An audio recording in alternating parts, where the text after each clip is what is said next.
오늘은 여러분 우리 예배 세미나 같은 예배 컨퍼런스 같은 예배, 그 저희 이 교회 약간 남은 숙제 같은 구간이 예배 순서에 대한 부분이었는데, 오늘 귀한 목사님께서 저희 교회 오셔서 예배 전체 어떤 의미와 어떤 순서에 대한 이 말씀을 나눠 주시게 되었습니다. 저희 교회 임시 당회장이신 동네 언약교회 최성림 목사님, 우리 박수로 환영하도록 하겠습니다.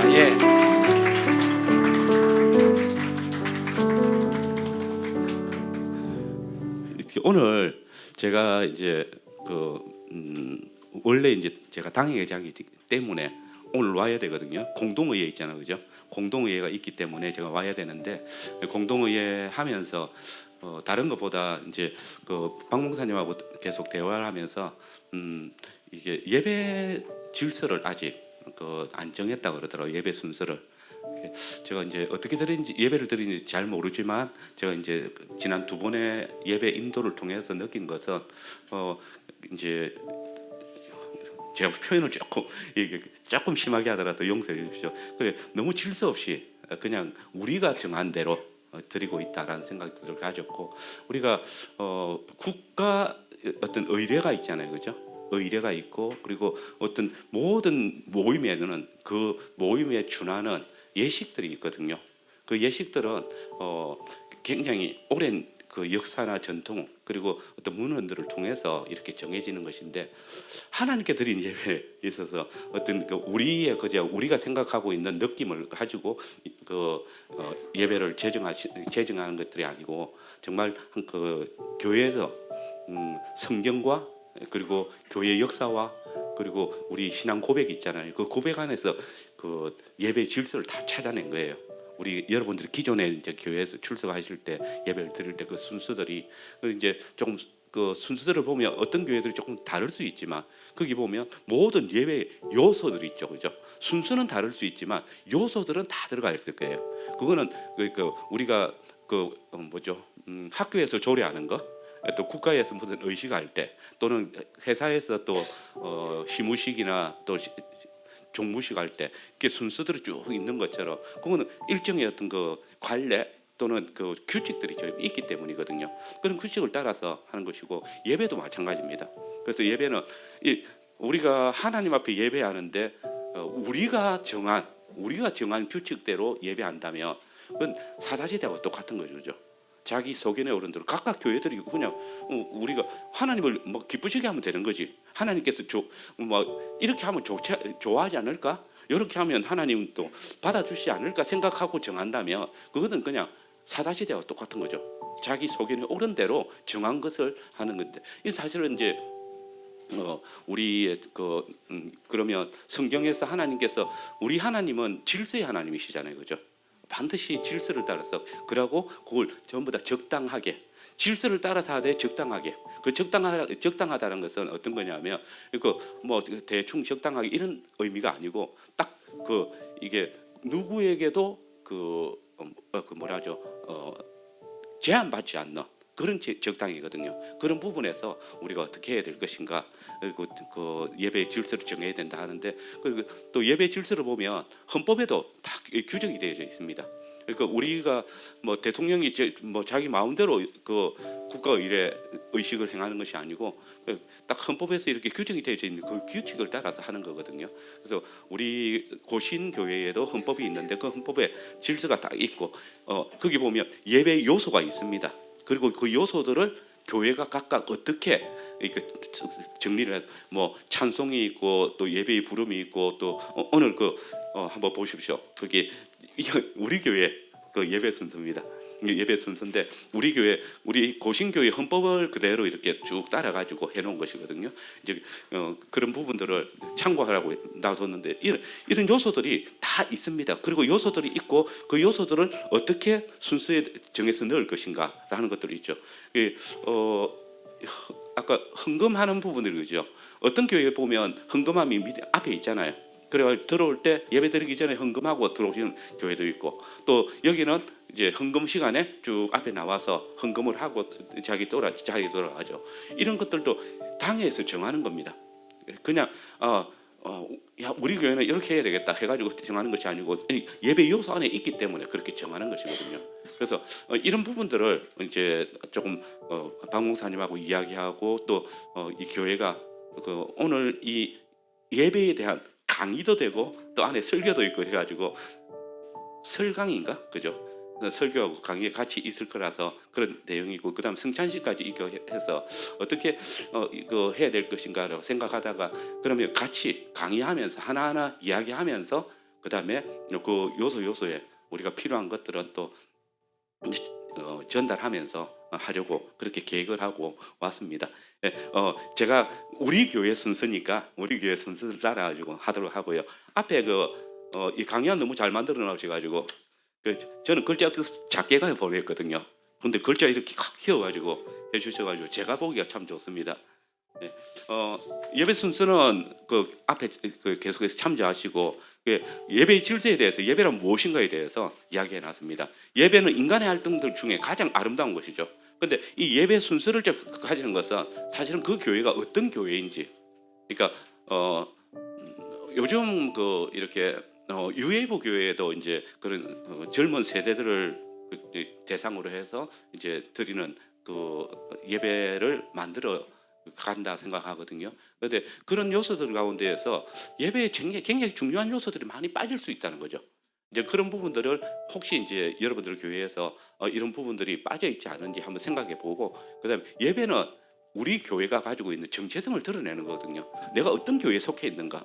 정말 하나님께서 정하신 원리를 따라서 세워지는 교회인가? 아니면 그냥 우리의 어떤 종교심을 드러내고 또 우리가 즐기기 위한 신앙생활을 하는 모임은 아닌가라는 그런 부분들도 이야기하고, 그다음에 예배를 다른 교회 가보신 분은 있는지 모르겠는데 고신교회하고 또 합동적 교회나 또 통합적 교회, 감리교회, 특별히 그래도 이거는 개혁파 교회죠. 개혁 종교 개혁을 통해서 일어난 교회지만 성공회나 그다음에 또 어디죠?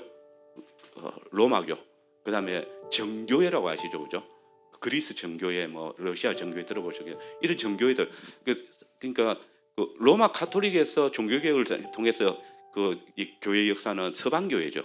그다음에 정교회는 동방교회잖아요. 완전히 교회 예배 규칙이 다르거든요. 근데 예배 규칙이 다르지만 그게 다 역사적인 어떤 근거를 가지고 만들어 놓은 것이고, 우리 교회는 이런 교회입니다라는 정체성을 예배 안에서 그냥 드러내는 겁니다.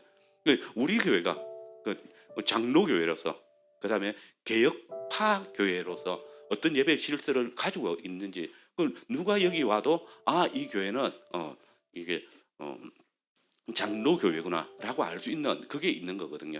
그게 우리 예배 질서 안에 있는 것이고, 요 예배 질서는 그냥 그대로 그냥 한국 교회는 조금 다른 게 있습니다. 한국 교회는 우리 선교를 받을 때 우리 한국 교회 선교사님들이 장로교회 선교사님들 들어오고 많이 들어가겠죠, 그죠? 그 선교사님 들어올 때 장감연합회를 만들려고 했다는 거 아십니까? 장로교회하고 감리교회가 연합을 하려고 하나의 교회로 만들려고 했었거든요. 그 실패로 돌아갔는데 그게 우리한테 감사한 일이고, 근데 장로교하고 감리교회는 옛날에 종교개혁 당시에, 그리고 도르트 신경 아세요? 도르트 신경이라고, 그러니까 1619년에 이 아르미니안주의라고 아십니까? 아르미니안주의는 들어보셨죠? 아르미니안주의와 주의가 잘못된 것을 드러내기 위해서 이제 회의가 모였거든요. 그 회의에서 모여가지고 이야기할 때에 아르미니안주의가 전통을 이어가는 게 감리교회거든요. 그걸 이단이라고 정죄했던 것이 개혁파 교회, 장로교회거든요. 그러니까 장로교회하고 감리교회는 절대 하나가 될 수 없는 거잖아요. 근데 한국에 들어올 때 한국에 들어온 선교사님들이 그걸 그대로 그냥 하나의 교회를 만들려고 생각했어요. 근데 그렇게 된 이유가 뭐냐면 그때 당시에 미국에 대각성 운동이 일어났거든요. 미국 교회가 무너졌었어요. 무너진 상태에서 이제 다시 교회를 일으키기 위해서 여러분들이 잘 아는 D.L. 무디라는 목사님이나 이런 분들이 일어나가지고 부흥 운동을 하신 거죠. 근데 그 운동을 할 때에 장로교회나 감리교회나 사람은 따질 거 없이 교회를 떠났던 사람들이 다 이제 다시 교회로 돌아오는 그런 역사들이 있고 거기서 막 그 우리 허남은 이제 수련회 가면 그걸 하면 자 그 선교하실 분 나오십시오 하면 막 나가가지고 이제 선교 그 자원하고 이랬잖아요, 그죠? 이런 일들이 있었고 그런 일들 가운데 오신 분들이 대부분 거기 청년들 여기 그 여러분들이 잘 아는 우리 장로교회 뭐 선교사님 언더우드 선교사님 알죠, 그죠? 언더우드 선교사님이 우리나라에 올 때 몇 살인지 아십니까? 26세예요. 그다음에 아펜젤로 목사님 감리교회죠, 그죠? 그분이 24세였어요. 굉장히 젊을 때, 그러니까 그 부흥 운동할 때 거기 참석했다가 그다음에 그 뜨거운 그 신앙의 열기에 의해서 자기가 선교사로 자원하고 우리 오셔가지고 우리에게 복음을 전해 주셨던 분인데 이제 그분들이 그렇게 오셨으니까 신학적인 어떤 바탕들이 없었던 거죠. 그러니까 그 미국에서 그 장로교회와 감리교회가 하나가 될 수 자기들은 하나가 안 되거든요. 근데 우리나라에 와서는 하나를 만들려고 했던 그런 역사들이 있었어요. 그래서 예배 질서가 좀 그 많이 무너져 있는 그런 상태에 여러분들이 그 찬송가 있잖아요. 여러분들 그 찬송가 오늘 불렀던 이 찬송가들 그 거의 60% 가까이가 우리 찬송가에 있는 60% 가까이가 그때 그 부흥 운동할 때 불렀던 복음송이잖아요. 예, 그 세계 어느 개혁파 교회 가도 이런 찬송을 부르는 교회 없습니다. 미국 교회와 한국 교회밖에 없습니다. 근데 한국의 선교를 받아서 세워진 교회들은 부르겠죠. 대부분의 교회들은 성경에 기반한 찬송들을 부르고 시편 찬송 들어보셨어요? 시편 찬송을 불러요. 시편 찬송의 종류들이 여러 가지 있지만 그 시편 찬송을 부르거든요. 근데 한국 교회는 이런 미국 선교사들의 그 미국 부흥 운동에 있을 때 그 선교사님들을 통해서 그다음에 그때 불렀던 찬송 여러분 한번 보십시오. 찬송가에 보시면 전부 다 거의 한 1800 뭐 몇 년도부터 1900년 초반까지 그게 거의 60%일 거예요. 그때 다 지어진 것들이기 때문에 그 부흥운동. 그래서 우리가 부르는 찬송들에는 그냥 그 성경에서 말하는 찬송이 아니고, 그러니까 우리가 흔히 이런 복음송이라고 하죠, 그죠? 요즘 CCM하고 또 다르다는데 CCM을 잘 안 불러가지고 잘 모르는데 어쨌든 그런 전통에 의해서 온 것이기 때문에 좀 문제가 생기는 거죠. 그런데 어쨌든 예배는 우리 교회가 어떤 교회인지 정체성을 그대로 드러내는 거예요. 그 예배 순서를 딱 보면서 이 교회는 정통적 장로교회의 전통을 가지고 있구나. 이거 보면 이 교회는 지금 어디에 어떤 그 전통을 따르고 있는가 이렇게 다 보는 거거든요. 그런 부분에서 우리가 어떤 예배 순서를 가질 것인가 이제 사실 당에는 굉장히 고민을 많이 하고 또 진행을 하게 되어집니다. 그래서 처음 정해지면 사실은 바꾸기가 쉽지 않으니까 이제 그런 부분에서 좀 관심을 가지고 앞에 그 서론적인 부분들 예배란 무엇인가 이 부분들은 여러분들이 좀 읽어보시면 참고되시고 여러분들이 잘 하시는 거라고 생각이 됩니다. 예배 오늘 보니까 예배 시간에 지각하신 분 거의 없는 것 같거든요. 그만큼 이제 여러분들이 훈련이 잘 돼 있고 또 바르게 잘 하고 있고 아마 또 박 목사님을 통해서 또는 이제 여러분의 그 조장들을 통해서 잘 관리가 됐다고 생각이 들고요. 오늘 제가 좀 관심 가지는 것은 예배 순서니까 예배 순서에 대해서 조금 살펴보도록 하겠습니다. 네 번째 페이지인가요? 제가 이게 강연을 잘 안 만들기 때문에 이게 우리 교회 그냥 우리 교회 출석하시는 분들한테 나눠준 책에 있는 내용입니다. 그 내용을 그냥 바로 좀 보내드렸는데 그래서 순서가 없습니다. 네 번째 보면 예배 순서가 왜 중요한가야 나오거든요. 순서의 중요성에 대해서 이야기하는데 예배 순서는 그 교회의 얼굴입니다. 의식 속에 그 교회가 가진 신학과 역사가 담겨져 있고 예배 의식을 통해서 그 정체성을 드러내는 것입니다 라고 되어 있습니다. 그래서 예배 순서는 그냥 당회가 목사가 자유롭게 하는 것이 아닙니다. 하나의 교회, 그러니까 장로교회, 고신교회 안에 예배 질서, 순서가 있고 그러니까 거기 요소 있고 그 요소들을 각 교회가 당회가 재량을 따라서 순서를 어떻게 배치하느냐 따라가는 거죠. 아까 말씀드린 것처럼 예배 전에 헌금을 드리는 교회가 있고 예배 중에 헌금을 드리는 교회가 있고 또 우리 교회 같은 경우는 헌금 잠자리 체조 그죠? 헌금 주문이 돌리거든요. 잠자리 체가 예, 그 우리 교회는 그 이유가 있습니다. 그 헌금에 참여하는 것. 그리고 우리는 그 사실은 이제 11조나 이런 것들은 따로 하거든요. 그거는 완전히 약정 헌금 해가지고 그거는 그냥 완전히 다르게 하는 것이고, 그러니까 이 헌금은 그냥 다 목적을 따라서 다 사용하는 헌금인데, 그걸 뭐 어떻게 참여하든지 상관없는. 그래서 이제 잠자리 재 돌려가지고 이제 뭐 신발을 안 빼들어갑니다. 그 이제 이걸 두고 이제 순서마다 다른 교회 전통을 가질 수 있고 또 질서를 다를 수 있지만, 어쨌든 그런 부분들이 그 교회의 어떤 정체성을 드러내는 것들이니까 이런 부분들은 잘 좀 정리를 하셔가지고 하면 좋겠다라고 생각이 듭니다. 그리고 이 예배 순서를 정하는 데 있어서는 그냥 임의로 정한 것은 아닙니다. 성경에 기록되어져 있는 성경 전체를 이렇게 보면서 이런 일들이 있었네. 근데 거기서 그 회당에서 모였잖아요, 그죠? 그 신약 시대 회당이 모이는데 그 순서를 다 정리하는 게 아니라고요. 예수님의 사역들, 예수님이 이때에 어떤 말씀을 하셨고 이때에 어떻게 사람들이 반응했는지, 하나님의 말씀과 그리고 그 말씀에 대한 그 구속 역사에 대해서 기록해 놓은 거지. 세세하게 순서 다 정리하고 이런 게 아니잖아요. 근데 우리가 성경을 쭉 읽으면서 예배 안에 이런 요소들이 있었구나. 이렇게도 했었네. 이런 순서가 있었네. 이제 그걸 다 찾아내서 정리를 하는 거죠. 그때 그렇게 예배를 드렸나? 그게 아니고 그런 요소들이 있었구나. 이 요소들이 그러면 어떻게 배치되어 있었을까? 어떤 식으로 이렇게 했을까? 예수님이 그 해당에서 앞으로 불려 나가 가지고 거기서 한 성경 구절을 읽고 그것을 해석해 주는 그 과정들, 그게 하나의 예배의 질서죠. 그런 질서 안에 있었던 것들을 하나하나 정리해 가지고 우리는 공적인 예배 안에서 이걸 그 순서를 따라서 예배를 드리는 이런 모습들이 나타나는 것이 되어집니다. 그래서 그 예배 순서에 굉장히 중요한 것은 한번 제 앞에 한번 보십시오. 거기 보면 그 순서 바로 뒤에 하살표 있죠, 그죠? 이 하살표는 그 위로 올라가는 하살은 우리가 하나님께 나아가는 것입니다. 그리고 아래로 되어 있는 것은 하나님이 우리에게 찾아오시는 것입니다. 예배는 예배는 상방간의 교제입니다. 이 예배가 얼마나 풍성하냐면 이 예배 안에서 우리는 하나님과 깊은 교제를 나누는 거죠. 목사는 이 앞에서 그냥 중재자의 역할을 하는 겁니다. 그래서 목사가 순수하게 설명하고 이런 것들이 아니고 이 예배 보면서 이 하살표 위로 있구나. 그러면 우리가 하나님께 나아가는 것, 하나님께서 우리를 맞아주시는 것.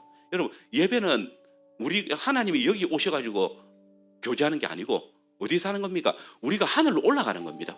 하나님께 나아가서 하나님의 보좌 앞에서. 그리고 그러면 성찬은 뭡니까? 성찬은 하나님께서 우리에게 차려주신 그 음식에 참여하는 거잖아요. 여러분, 그 성찬에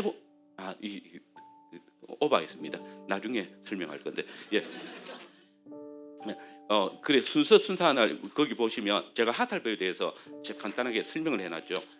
거기 보면 그 언약의 교제다. 하나님과 그의 백성과의 교제다라고 이야기하고, 언약에는 두 상대가 있습니다, 그죠? 계약을 체결할 때 항상 두 상대가 있잖아요. 그 상대가 있는데 거기에 중개자가 있을 수 있죠. 중개자. 목사는 예배 인도자는 그 중개자입니다. 그 중개자로서 모습을 나타내는 것이고, 그 예배 요소들을 다 아주 순적하게 진행되어 줄 수 있도록 하는 것이 목사의 역할이고, 거기 보면 예배에는 하나님 편에서 오는 것이 있고 회중 편에서 올라가는 것이 있습니다. 그리고 이걸 통해서 이제 교제가 있어. 그리고 상방간에 그 안에는 같이 있는 것. 그 어떤 요소가 있습니까? 성례식이죠, 그죠? 성례식은 하나님이 우리에게 주시고 우리는 그걸 누리고 그냥 누리는 거죠. 하나님께서 우리에게 베푸시는 그 은혜의 방편을 누리는 그런 모습들이 거기에는 항상 있다는 것입니다. 오늘도 우리가 성찬식을 통해서 하나님께서 우리에게 주신 것들을 우리가 풍성하게 누리는 그런 은혜들을 누리게 되는 것입니다. 그래서 예배 요소 하나씩 살펴보도록 하겠습니다. 이제 예배를 드리게 되어집니다.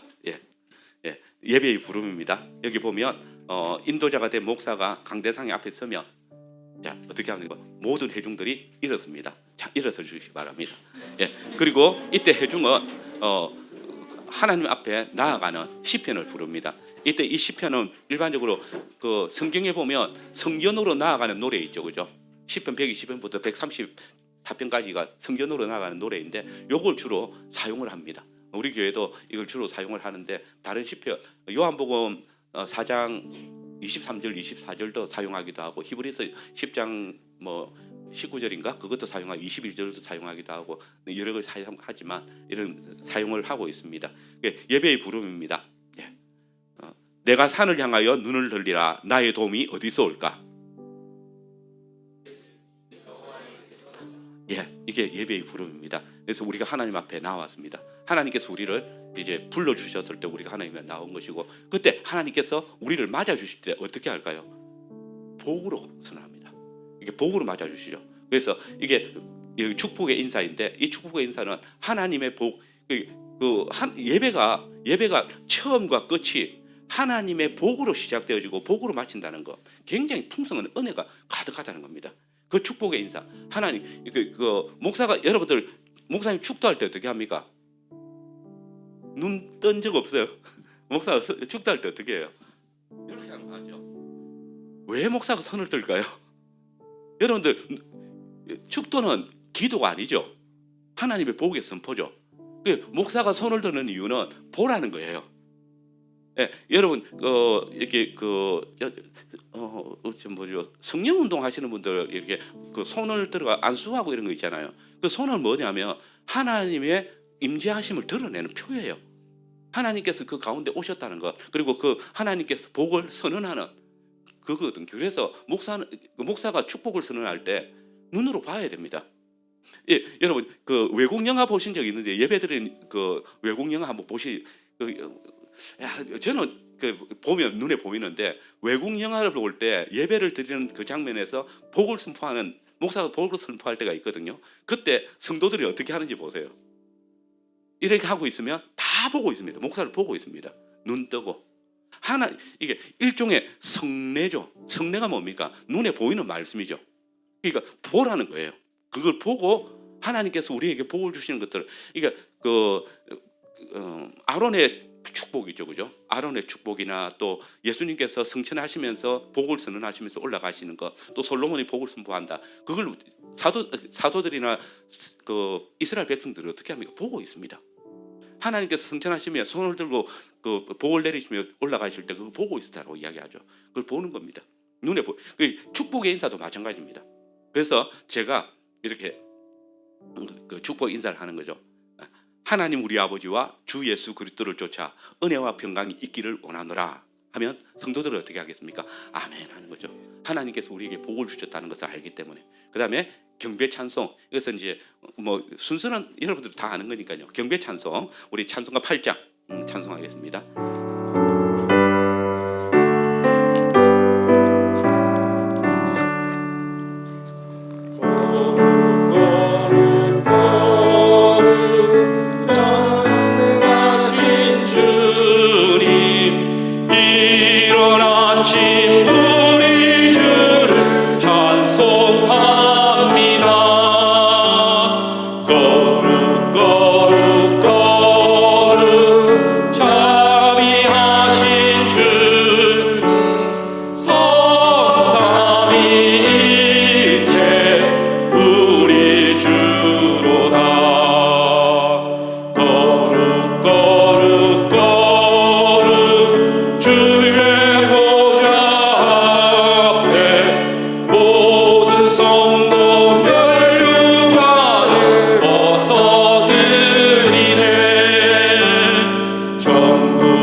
그리고 죄의 고백이 있습니다.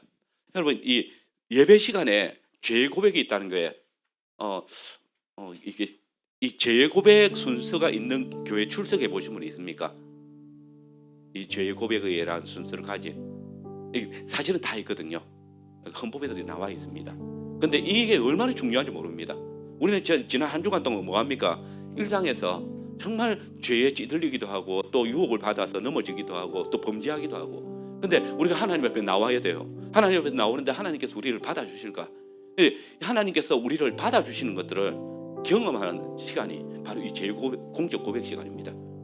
하나님 앞에 나왔는데 우리가 죄를 고백할 수 있는 시간을 하나님께서 우리에게 허락하시는 거죠. 우리 하나님의 지금 아까 예배에 나올 때 우리는 하나님 보좌 앞에 나왔습니다. 그 보좌 앞에 나왔는데 하나님께서 우리를 맞아주시면서 죄를 고백할 수 있도록. 그러니까 너무 귀한 시간이죠. 그래서 저는 이 제공적 고백 시간을 너무 귀하게 여깁니다. 그래서 우리가 용납할 수 있는 우리 교회는 매주 성찬을 하거든요. 근데 성찬에 참여할 때 목사님이 항상 하는 말이 뭐 있습니까? 자기를 살피고 참여를 하잖아요. 자기 죄를 살피지 않고 먹고 마시는 건 뭡니까? 주의 몸을 더럽히는 것이고 자기의 죄를 먹고 마시는 것. 근데 예배에 탁 나오자마자 하나님께서 우리 죄를 고백할 수 있는. 그래서 내가 형제에 대해서 범죄했던 거, 그리고 또 내가 좀 이런 분들이 있거든. 부부 싸움하고 가지고 아침에 부부 싸움 해가지고 올 때 이 성찬에 참여하기 위해서 사실은 자기를 살피는 거죠. 그래, 미안하다, 여보 미안해요, 용서해 주세요 하고 실제로 그래 옵니다. 실제로 그렇게 합니다. 그리고 아이들하고 다투었을 때도 그 아이들한테 용서를 구하고 예배에 나오기 위해서, 그리고 하나님 앞에 이 죄를 고백하고 이 시간을 너무 그러니까 좋아합니다, 사실은. 그래서 우리 예배 지금은 없겠네요. 옛날에 코로나 때 영상 예배를 해야 됐잖아요. 여기 그렇게 할 때 거기 보면 그 찬송 예배 하고 나면 제2용서의 찬송이 있거든요. 감사 찬송이 있는데 이때 찬송 소리가 진짜 큽니다. 진짜 커집니다. 그만큼 이거 귀하게 여기는 시간들인데 이때 이제 십계명을 봉독을 합니다. 오늘은 제가 정계명께 있지만 주계명을 교독을 하겠습니다.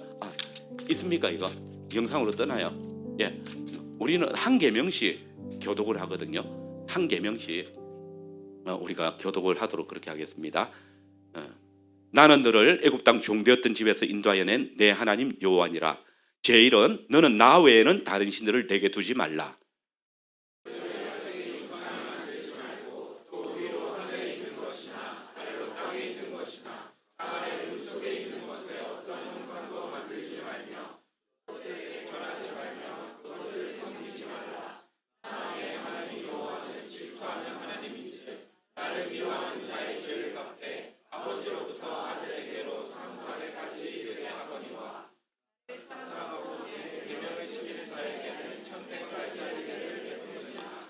너는 내 하나님 여호와의 이름을 망령되게 부르지 말라.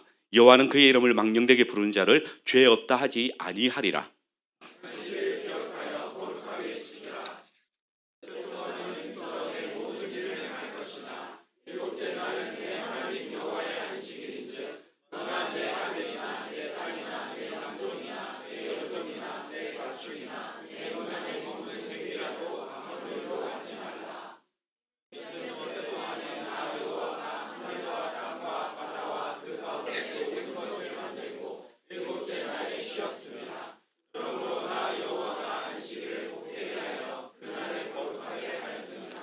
내 부모를 공경하라. 그리하면 내 하나님 여호와가 내게 준 땅에서 내 생명이 길리라.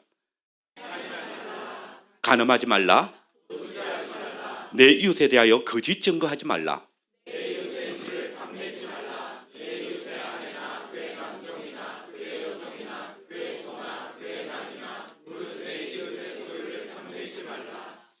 이렇게 하고 나면 이제 죄를 고백하는 시간을 가집니다.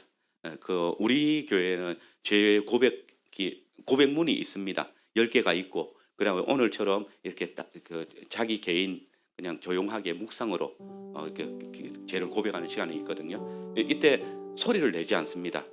자기 죄 자랑할 일이 아니고, 그리고 하나님과의 나의 관계에서 이 죄를 고백하는 시간이기 때문에 굉장히 조용하게 자기의 죄를 고백하는 시간을 가집니다. 오늘 제 공적 고백입니다. 죄를 고백하겠습니다.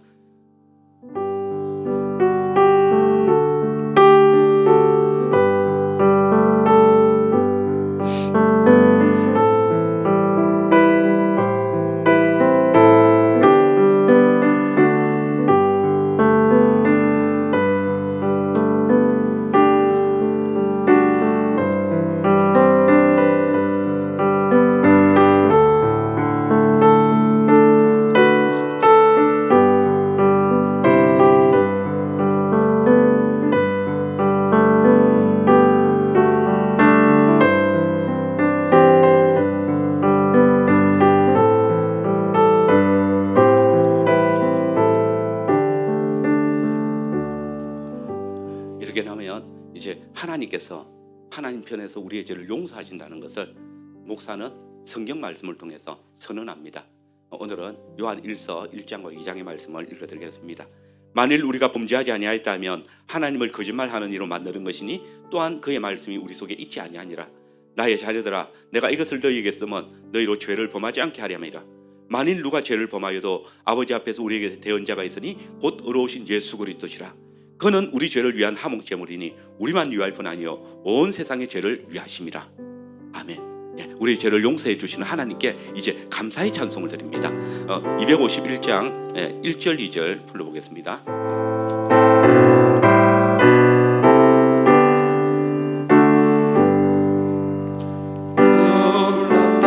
주님의 큰 은혜 우리의 죄를 속하시려 갈보리 십자가 위에서 어린 양 보혈을 흘렸네.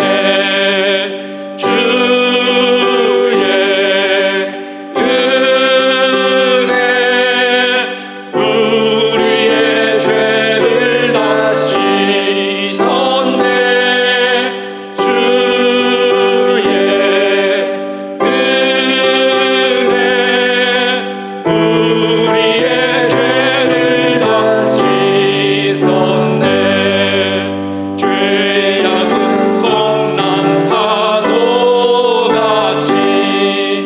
우리 영혼을 위협하나 헤아릴 수 없는 주의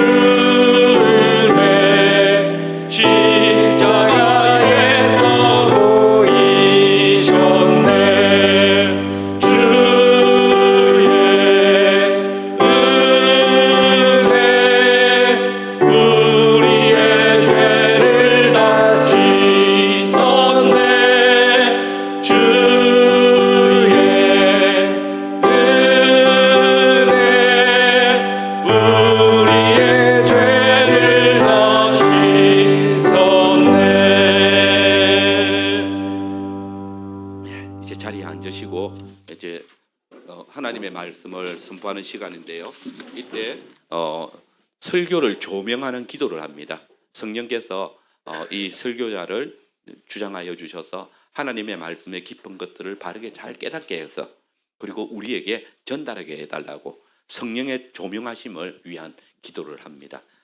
잠시 기도하겠습니다. 하나님 아버지의 은혜를 감사를 드립니다. 하나님께 우리를 사랑하여 주셔서 주의 백성으로 삼으시고 또 이렇게 하나님을 예배하는 자리에 불러주신 은혜를 감사합니다. 삼위 하나님께서 우리 가운데 임재하여 주셔서 우리가 이 예배를 드릴 때 우리와 함께 교제하여 주시고 이 교제 가운데에서 친히 우리에게 말씀하시오니 우리가 그 말씀을 청종하게 하여 주시옵소서. 부족한 입술을 드셨습니다. 하나님의 말씀의 깊은 것들을 바르게 잘 전달할 수 있도록 역사하여 주시고 주의 성령께서 우리 각 사람의 심령 위에 함께하여 주셔서 하나님의 말씀이 우리에게 잘 전달되어져서 우리가 그 말씀을 받음으로 그리스도의 장성한 분량에까지 자라가게 하여 주시옵소서. 말씀을 읽는 자와 듣는 자들과 그 말씀 안에 행하는 모든 자에게 복을 더하여 주시옵소서. 미쁘신 하나님의 약속의 말씀을 믿고 우리가 그리스도와 함께 왕노릇하는 자들이 되게 하여 주시옵소서. 예수님의 이름으로 기도합니다. 아멘. 그리고 이제 성경 말씀을 읽겠습니다. 저는 일반적으로 성경을 두 본문을 찾습니다. 그래서 이제 구약과 신약을 이렇게 교차해 가지고 제가 신약을 설교하게 되면 그 구약에서 본문을 찾고 구약에서 설교를 하게 되면 신약에서 상관되는 본문을 찾아가지고 읽어드리고 그 다음에 거기에 대해서 설교를 하거든요. 오늘은 제가 성찬에 대해서 설교를 할 겁니다. 그래서 제가 이상하게 올 때마다 성찬에 대해서 설교를 계속 하더라고요. 그래서 참 오늘은 어쩔 수 없이 성찬 예식의 본을 보이기 위해서 이 본문을 택한 것이니까 그렇게 길지는 않을 것입니다. 성경 한번 보겠습니다. 레위기 7장의 말씀입니다. 구약 성경 레위기 7장. 여러분 이제 그 주 본문이 신약이란 말이죠, 그죠? 뒤에 있는 거니까 7장 11절에서 17절의 말씀인데요. 제가 봉독해 드리겠습니다. 여호와께 드릴 화목 제물의 규례는 이러하니라. 만일 그것을 감사함으로 드리려면 기름 섞은 무교병과 기름 바른 무교전병과 고운 가루에 기름 섞어 구운 과자를 그 감사제 제물과 함께 드리고 또 유교병을 화목제의 감사제물과 함께 예물로 드리되 그 전체의 예물 중에서 하나씩 여호와께 거제로 드리고 그것을 화목제의 피를 뿌린 제사장들에게로 돌릴지니라. 감사함으로 드리는 화목제물의 고기는 드리는 그날에 먹을 것이요 조금이라도 이튿날 아침까지 두지 말 것이니라. 그러나 그의 예물의 제물이 서원이나 자원하는 것이면 그 제물을 드린 날에 먹을 것이요 그 남은 것은 이튿날에도 먹되 그 제물의 고기가 셋째 날까지 남았으면 불사를 지니. 아멘. 예. 그다음에 사도행전 20장의 말씀입니다. 사도행전 20장 7절에서 12절의 말씀입니다. 예. 제가 봉독해서 저는 교독하거나 또 같이 읽는 거는 기도회 때만 합니다. 그러니까 여기서는 예배에서는 선포되어지는 거거든요. 그래서 이 성경 봉독도 굉장히 중요한 하나의 그 선언입니다. 그래서 하나님의 말씀은 하나님께서 우리에게 말씀하시는 것을 듣는 거죠. 그러니까 기도회 때는 우리가 기도하기 위해서 성경을 찾고 읽는 것이지만 예배 시간에는 하나님께서 친히 선포하시는 것이다. 그래서 일반적으로 목사가 선언하는 말씀을 읽어주는 것으로 합니다. 7절에서 12절입니다. 제가 봉독해 드리겠습니다. 그 주간의 첫날에 우리가 떡을 때리 하여 모였더니 바울이 이튿날 떠나고자 하여 그들에게 강론할세 말을 밤중까지 계속하며 우리가 모인 윗다락에 등불을 많이 켰는데 유두구로 하는 청년이 창에 걸터 앉아 있다가 깊이 졸더니 바울이 강론하기를 더 오래 하며 졸음을 이기지 못하여 3층에서 떨어지거늘 이렇게 보니 죽었는지라. 바울이 내려가서 그 위에 엎드려 그 몸을 안고 말하되 떠들지 말라 생명이 그에게 있다 하고 올라가 떡을 떼어 먹고 오랫동안 그 날이 새기까지 이야기하고 떠나니라. 사람들이 살아난 청년을 데리고 가서 적지 않게 위로를 받았더라. 그리고 선포를 위한 찬송이 있습니다. 그래서 이제 그 설교와 관계되어진 선포를 위한 찬송, 그다음에 설교 후의 찬송, 마침 찬송도 설교와 연관해 가지고 주로 이제 찬송을 찾아서 부르게 되어지는데 오늘 찬송가 39장을 1절, 2절 불러보겠습니다.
일반적으로 요절을 읽어주는 이유는 그 요절을 중심으로 설교를 한다는 의미죠, 그죠?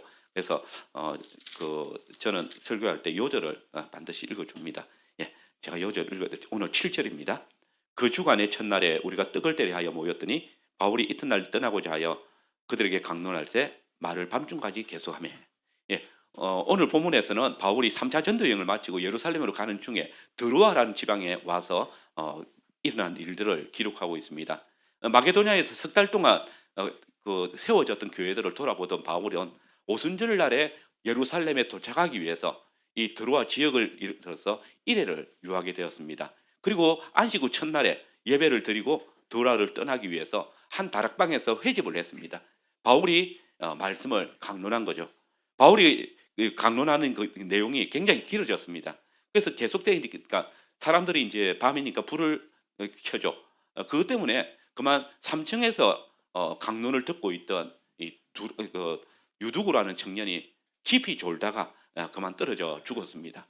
그때 바울은 강론을 잠시 멈추고 내려가서 유두구를 다시 살렸습니다. 그리고 다시 강론을 하기 위해서 올라와서 이번에는 떡을 떼어 먹고 날이 셀 때까지 이야기를 나눕니다. 그리고 아침 일찍 예루살렘을 향해서 드로아를 떠났습니다. 그리고 남겨진 교회는 다시 이 유독으로 인해서 적지 않은 위로를 받았다. 이렇게 오늘 본문은 우리에게 증거를 하고 있습니다. 그러면 오늘 본문이 교회들에게 무엇을 증거하고 있을까? 사실 뭐 어떤 분들의 말처럼 예배 시간에 졸면 유두고처럼 벌을 받는다. 뭐 그 아닌 것 다 아니까 이제 웃고 있는 거죠. 하나님께서는 그걸 살리셨잖아요. 그러니까 우리가 예배 시간에 졸 수도 있고, 그리고 사실 이게 졸음으로 인해서 뭐 또 이런 위험한 일들을 당할 수도 있지만, 위험하지 않은 곳에 있다면 그렇게 문제가 되지는 않습니다. 그리고 우리가 예배 시간에 조는 것 때문에 하나님께서 그렇게 분을 내시거나 또 벌을 주시는 분은 아니십니다. 또 하나님께서 이 그 유두고를 살린 일을 통해서 어떤 말씀을 하시고자 하시는 것들이 있는 거죠. 그리고 또 오늘 제가 주목을 하고 보는 것은 이 날에 드로아에 왜 모였느냐, 왜 회집했느냐라는 것입니다. 그래서 그 회집을 하기 위해서 모였는데 어떤 회집을, 그 주간에 첫날에 우리가 떡을 떼려 하여 모였고, 그리고 마지막에 보니까 떡을 떼고 이야기한 후에 떠났다라고 이야기하고는 이 부분입니다. 그래서 오늘 저는 이 본문을 통해서 교회는 안식 후 첫날에 함께 모여 떡을 떼므로써 그리스도의 죽으심과 부활에 참여한다라는 주제로 말씀을 전합니다. 오늘 드로아 교회가 안식 후 첫날에 모인 이유가 무엇입니까? 개역 개정판 성경은 본문을 그 주간의 첫날에 이렇게 번역을 해놨습니다. 근데 원문은 안식 후 첫날 이렇게 기록을 하고 있습니다. 드로아 교회가 안식 후 첫날에 모였는데 무엇을 위해서 모입니까? 떡을 떼기 위해서 모였다. 여기 떡을 뗀다는 말은 여러분들이 잘 아시는 것처럼 성찬을 나눈다라는 의미입니다. 사도행전 2장 42절에 예루살렘 교회가 사도의 가르침을 받고 그 다음에 뭐합니까? 함께 모여 떡을 떼고 기도했다. 여러분, 말씀을 듣고 성찬을 행하고 기도했다. 이게 뭔지 알아요? 말씀과 성례와 기도. 이게 예배, 그러니까 우리가 구원의 은혜를 누리는 세 가지 방편입니다. 하나님께서 우리에게 구원의 은혜를 베푸시기 위해서 제정하신 세 가지 방편이 바로 말씀과 성례와 기도거든요. 그러니까 그때 예루살렘 교회가 뭘 했다는 겁니까? 예배를 드렸다는 겁니다. 예배 안에서 말씀을 들은 사람들이 떡을 먹었고, 거기에 하나님께서 우리에게 허락하신 그 기도를 통해서 하나님의 은혜를 누렸다라고 이야기하는 내용입니다. 여러분, 예수 그리스도께서 죽음에서 부활하신 후에 교회는 늘 안식 후 첫날에 회집을 합니다. 예수님께서 부활하신 후에 안식 후 첫날에 제자들에게 나타나셔서 말씀을 가르칩니다. 요한은 그의 계시록에서 주님께서 부활하신 그 날을 주의 날이다 이렇게 칭하고 있습니다. 바울 역시도 고린도 교회 편지할 때에 교회가 매주일 첫날에 회집해서 연보를 드리라 이렇게 권고하고 있습니다. 예배 안에서 연보가 들어가는 이유는 바로 이것이죠. 또 이날은 교회가 모이는 주의 날, 그날이 모이는 것입니다. 물론 신약시대 초대 교회는 안식일 날도 모이고 안식 후 첫날도 모였습니다.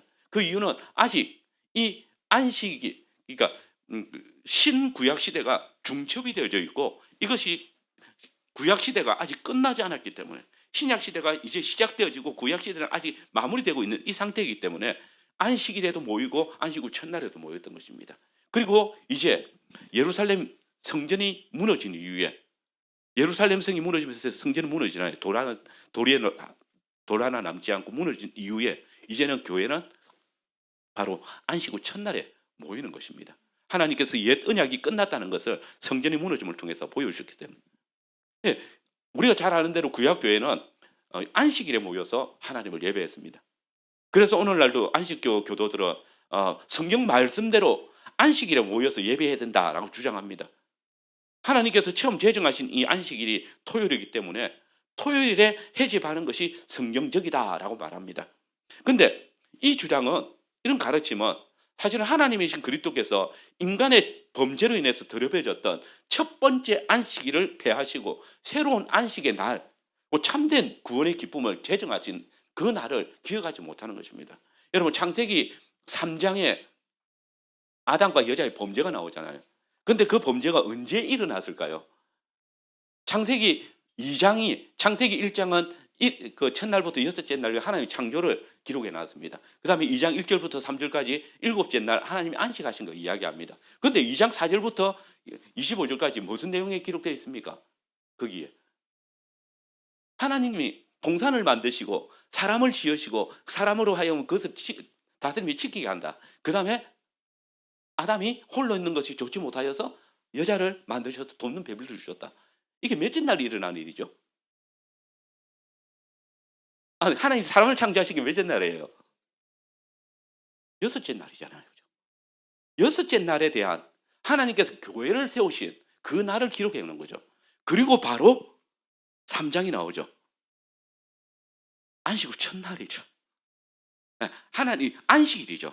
그러니까 창세기는 창세기 1장부터 3장까지는 7일 구도로 되어 있는 겁니다. 그래서 3장에 보면 하나님께서 동산을 거니시는 날이죠. 하나님께서 사람을 만나시기 위해서 동산에 오시는 날. 근데 그날 아담이 범죄하죠. 그것 때문에 하나님께서 재판도 해야 되고 또 옷도 만들어 입혀야 되고 일을 하시죠. 그래서 예수님이 뭐라고 합니까? 아버지께서 이제까지 일하시니 나도 일한다라고. 안식일에 사람을 38년 된 병자를 고치신 것 때문에 그렇게 말씀하시는 거죠. 그러니까 이것은 성경의 구도를 그렇게 두고 있는 것입니다. 7일 구도로 두고 있고 그다음에 첫 번째 안식일을 이 사람이 더럽혔기 때문에 이 안식일에 이제는 어떻게 해야 됩니까? 이 안식일에 더럽힐 때 하나님을 만나기 위해서는 짐승을 드려야 되는 것입니다. 그런 과정들이 있는 것이고 어쨌든 지금 여기서 이야기하는 것은 안식일이 이제 더럽혀졌기 때문에 하나님께서 그 더럽혀진 날 새로운 안식일을 주시기 위해서 예수님께서 이제 십자가에 죽으시고 부활하시는 날 첫 번째 안식 후 첫날을 주의 날로 정하시는 겁니다. 이건 좀 더 깊은 신학적인 의미가 있기 때문에 그것은 다음에 혹시 이제 우리 박 목사님이 더 잘 아실 겁니다. 그 내용들을 한번 그 주일에 대한 그 의미들 우리 박 목사님이 잘 설교해 주실 거라 생각하고요. 근데 옛 언약은 영원하지 않죠. 그래서 이 옛 언약이 끝나고 나서 이 임무가 끝나죠. 언제 끝납니까? AD 70년 그 예루살렘 성전이 무너질 때 그 언약이 끝나는 겁니다. 성전이 무너졌다는 건 무엇입니까? 이제 더 이상 성전이 기능을 하지 못한다는 거죠. 건물 성전이 더 이상 기능을 하지 못하고 이제 성전이 어디입니까? 성전이 예수님이 성전이시고 그 다음에 여러분들이 성전이죠. 그러니까 이제 새로운 성전이 세워졌고 이 성전에서 우리가 모이는 것이죠. 사람이 주의 날, 안식 후 첫날에 모이는 것입니다. 주의 날에 대해서는 조금 더 깊이 설명할 이유가 있을 것이고요. 지금 옛 언약 교회가 이제 새 언약 교회로 탈출한 겁니다. 엑소더스입니다. 예수님께서 십자가에서 죽으시고 부활하신 날 일어난 일이 뭡니까? 우리가 죄와 사망의 근세에서 엑소더스한 거잖아요. 탈출한 거잖아요. 그러니까 그 예수님께서 하나님께서 그 안식일을 정하실 때 여러분 출애굽기하고 그 신명기 10계명이 있잖아요. 그죠? 거기 출애굽기 오늘 읽었던 20장에 그 안식일의 규례는 뭐였습니까? 하나님의 천지 창조였어요. 근데 신명기에서 하나님께서 안식일의 규례를 주실 때 뭐로 주십니까? 너희가 이제 종이 되었다가 이제 종에서 해방되었지 않느냐. 그러니 너희도 이제 다른 종들을 안식하게 해주라. 이게 신명기 말씀입니다. 그러니까 안식일이 두 가지가 의미가 있는 거죠. 천지 창조와 그리고 종에서 해방되어진 그 안식이 있는 것이죠. 근데 이제 우리가 이 안식일을 기념하는 거죠. 어떤 안식일입니까? 죄의 종되었던 집에서 사망의 근세 아래서 해방된 자유하게 된 출애굽한 그 기쁨을 누리는 거예요. 그러니까 안식일이 새로운 안식일이 정해진 거죠. 탈출. 예수님을 통해서 탈출한 새로운 안식일. 그러니까 죄와 사망의 근세에서 벗어난 안식 후 첫날이 우리의 새로운 안식일이 되어지는 것입니다. 그리고 이 안식일에 주님께서 우리로 만나주시고 그리고 거기서 당신의 상을 우리에게 배설해 주시는 겁니다. 이 놀라운 은혜.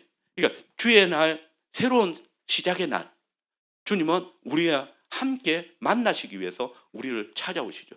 예수님께서 부활하신 후에 안식 후 그러니까 부활하신 날 제자들을 만나시고 그 다음에 또 언제 만나십니까? 8일째 되는 날 만나시죠. 저 누구죠? 예수님의 부활을 의심해 도마.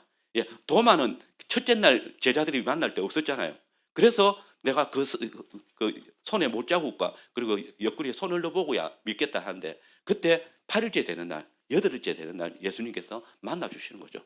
안식 후 희한하죠. 뭐 다른 날 좀 만나셔도 되는데 왜 예수님은 꼭 그 안식 후 첫날에 만나 주시는 것일까? 하나님께서 예수님께서 한 날을 정하시고 계시는 것입니다. 만나 주시는 날을.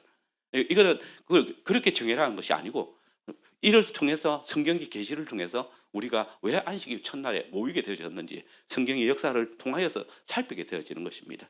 그래서 우리 주님이 영광 중에 다시 오시는 그 날 우리는 뭐라고 부릅니까? 주의 날이라고 부르죠.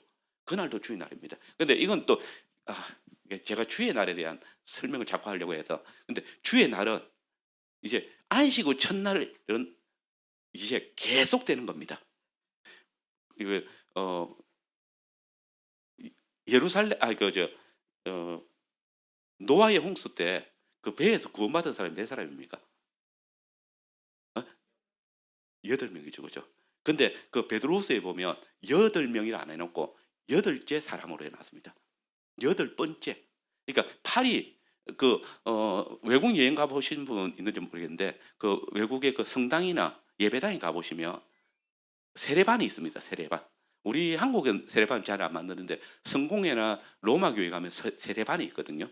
근데 그 세례반이 어떤 모양이 되어 있을까요? 팔각형입니다. 팔각형. 8번째. 그러니까 우리가 새로운 생명을 얻는 날이 8번째 날이거든요. 그러니까 예수님이 부활하신 날. 그래서 이 8번째 날은 이제 예수님께서 종말에 오실 때까지 계속되어지는 날입니다. 그래서 우리는 매일매일을 어떤 날로 삽니까? 주의 날로 사는 겁니다. 주일을 사는 겁니다. 그래서 여러분들은 주의 날을 준비하며 살아가는 것이고 또 주의 날을 누리면서 살아가는 것이고 그래서 여세 동안 우리는 힘써 주의 날로 살아가는 것이죠. 그래서 주일을 준비하는 것. 그 십계명에 보면 여세 동안은 힘써 내 모든 일을 행할 것이나 일곱째 날은 안식일이니 그날에는 쉬라라고 말씀하시죠, 그죠? 근데 여세 동안 힘써 내 모든 일을 행하라. 이게 무슨 의미입니까? 이 날에 힘써 일하지 않음으로 말미암아 주의 날 안식일에 일하는 것 그게 죄라는 겁니다. 그럼 뭡니까? 여세 동안 힘써 일하지 않는 것이 죄가 된다는 겁니다. 그래서 안식일에 쉬지 못하니까 죄가 되는 것이죠.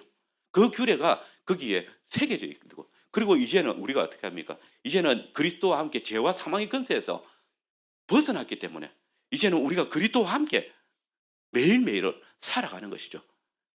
이게 우리는 지금도 그냥 일상에서 주의 날을 사는 것이다라고 생각하시면 됩니다.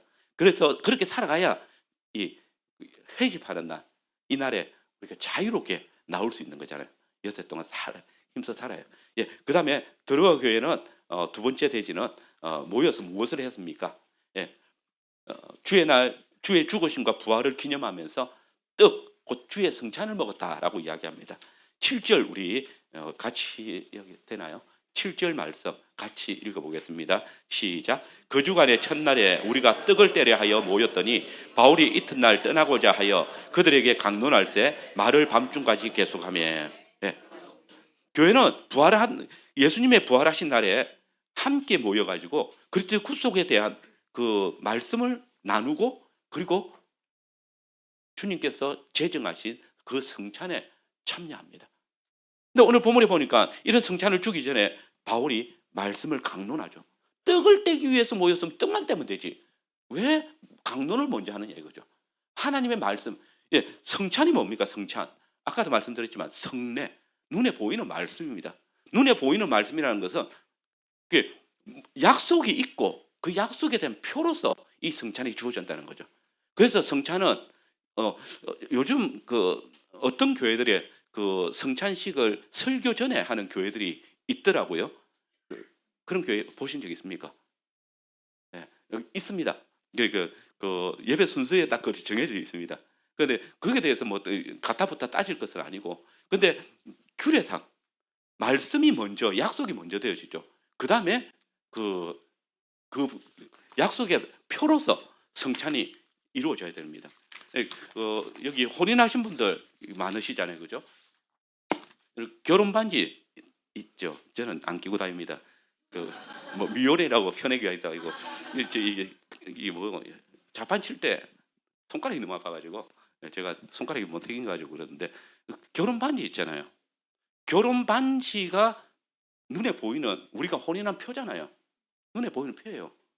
근데 결혼 반지 혼인도 안 한 사람도 낄 수 있죠. 그게 무슨 의미가 있어요? 혼인 언약을 체결하지 않았음에도 불구하고 그 언약이 없음에도 불구하고 혼인 반지는 낄 수 있어요. 그러나 그 반지는 아무런 의미가 없는 거예요. 혼인 언약이 있어야 내가 하나님 앞에서 하나님께 짝지어 주신 사람과 결혼하고 그리고 그 결혼 반지 그 결혼의 표로서 껴야 그게 중요한 것이죠. 그게 의미가 있는 것이죠. 성례도 마찬가지예요. 하나님의 약속이 우리에게 선포되어지고 그 약속을 우리가 아멘으로 받죠. 그래야 그게 의미가 있는 성례가 되는 거예요. 근데 성례에 참여하기 위해서 뭐 설교도 듣지 않고 설교에 대해 관심도 없고 하나님의 말씀이 선포되어짐에도 불구하고 그 믿음도 없으면서 성찬에 참여하는 사람도 있어요. 믿음이 없어도 속일 수 있죠. 근데 그거는 아무런 유익이 없죠, 그죠? 어떻게 됩니까? 고린도 교회에서는 그런 성례, 서로 자기를 돌아보지 않고 받은 성례는 성찬은 어떻게 된다고 했습니까? 사람을 약하게 만들고 병들게 만들고 잠들게 만든다고 했잖아요. 하나님의 징계는 분명합니다. 이건 하나님의 징계예요. 하나님의 성찬을 하나님의 말씀을 먹지 않고 하나님의 성찬을 더럽히면 하나님께서 그 사람을 뭐 하신다고요? 멸하시리라. 이게 구약이나 신약이랑 똑같습니다. 예, 물론 그 멸절이라는 것이 완전히 그 언약에서 그 배제한다 이런 의미와는 다릅니다. 예, 잠들게 하시는 이유가 뭐냐면 그 잠들게 하시는 이유는 너희로 두 번째 심판을 받지 않기 위해서다라고 말씀하시기 때문에. 그러나 그럼에도 불구하고 우리가 하나님의 성찬을 더럽힐 때 교회의 표를 더럽혔을 때 하나님께서 그것을 용납하지 않는다는 걸 너무 분명하게 이야기해요. 그래서 말씀을 받은 자들이 성찬에 참여하는 겁니다. 네, 그 설교를 듣고 그 설교 아멘 하는 사람. 근데 이제 우리 일반적으로 한국 교회에서는 이제 어떻게 합니까? 성찬 받는 사람들 세례 받으면 이제 다 받으라 하잖아요. 그건 이제 우리가 이 성찬식은 두 가지가 있거든요. 그러니까 그 오픈 수프가 있고요. 그다음에 크로스 수프가 있어요. 그러니까 오픈, 그러니까 열어놓고, 그러니까 세례 받은 사람들은 다 받으세요라는 그런 그 원리가 있어요. 그는 이제 내가 살필 수 없으니까 다 살필 수 없으니까 교회가 이제 사람들이 많아지면 살피기가 힘드니까 그랬는데 근데 이제 그거 이렇게 펜스 이게 뭐죠? 펜스를 치는 걸 말하죠. 그러니까 닫아놓은 닫힌 성찬이 있거든요. 그 닫힌 성찬은 그 당회가 항상 면밀하게 살핍니다. 예, 우리 교회는 닫힌 성찬입니다. 그래서 매주 성찬하는데 매주 어떻게 할까요? 장로님들이 전화합니다.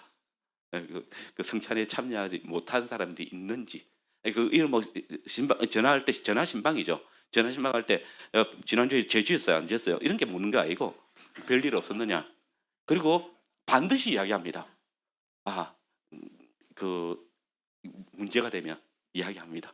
그러면 그러니까 그게 성찬에 참여할 수 있느냐 없느냐 문제도 있잖아요.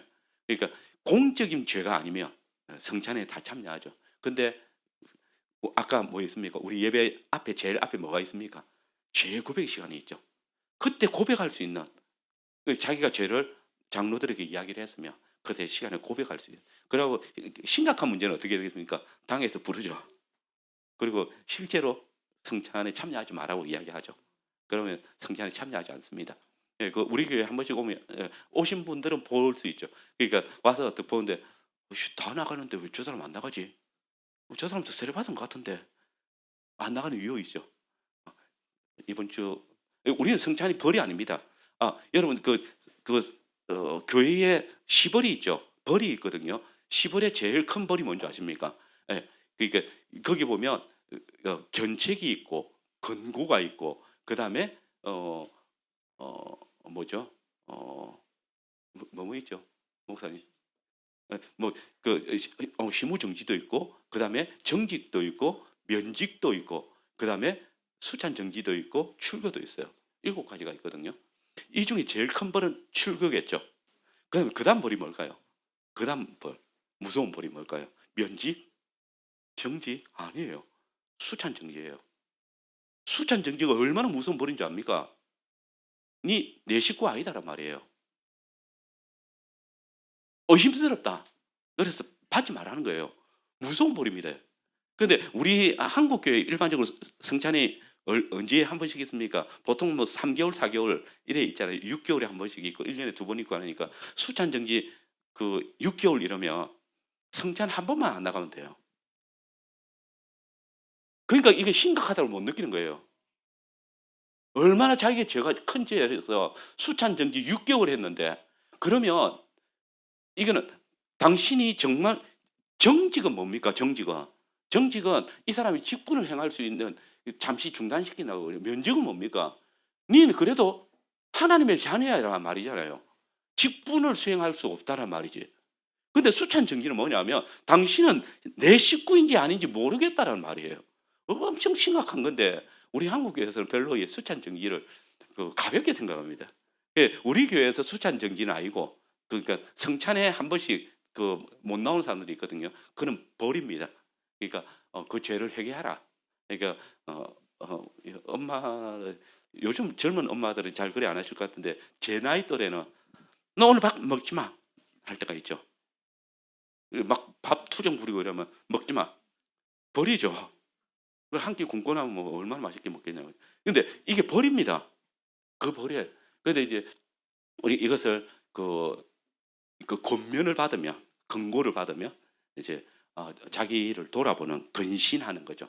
근신하도록 하는 그 규칙인데 그래서 이게 그 어떤 부분에 있어서는 그 성찬에 참여하는 데 있어서 이런 큰 센스를 주고 있는 거 그래야 어떻게 됩니까? 여러분들이 성찬에 참여하면서 누리는 게 뭡니까? 내가 그리스도의 몸에 연합하는 거잖아요. 그리스도의 몸에 연합하는데 저 사람이 범죄했는지 안 했는지 모르겠는데 이 사람이 큰 죄를 지었음에도 불구하고 아무런 거리낌 없이 참여하면 어떻게 됩니까? 그 몸을 더럽히는 거잖아요. 주의 몸을 더럽히는 것이라 했잖아요. 그렇게 해서 참여하는 사람들이 있다고요. 자기 얼굴을 철판 깔고. 예, 제가 이게 성찬을 굉장히 중요하게 여기는 이유는 뭐냐면 이게 제가 아까도 말씀드렸지만 우리 교회 성찬에 참여하기 위해서 부부 싸움하고 나면 아침에 버스간에서 아니면 차 타고 와가지고 앞에서라도 뭐라죠 화해하고 올라오죠. 그러니까 우리 자신을 너무 돌아보는 거죠. 우리 신대원 교수님 한 분이 우리 교회 오셨다가 매주 성찬한다니까 한번 권고를 하시더라고요. 한 달에 한 번씩 하면 안 되겠느냐? 너무 자주 하면 사람들이 뭐라죠? 매너리즘 이게 그냥 아무런 생각 없이 참여할 수 있지 않느냐. 그래가지고 한 달에 한 번씩 하래. 그래서 교회에 올렸거든요. 그래서 제일 먼저 교육자들끼리 모여가 의논을 했습니다. 아니라고 목사님 매주 성찬해야 된다고. 이 성찬 우리 성도들이 서로 자기를 돌아보는 것들이 성찬에 참여하기 위해서 한 주간을 산다고. 그리고 이제 집사님들 다 모였거든. 그때는 이제 장로님이 안 계셔가지고 집사들 다 모여가지고 의논하니 서리 집사들입니다. 우리 매주 성찬이 너무 좋다고. 그러니까 자기들 경험들을 쭉 이야기하는 거죠.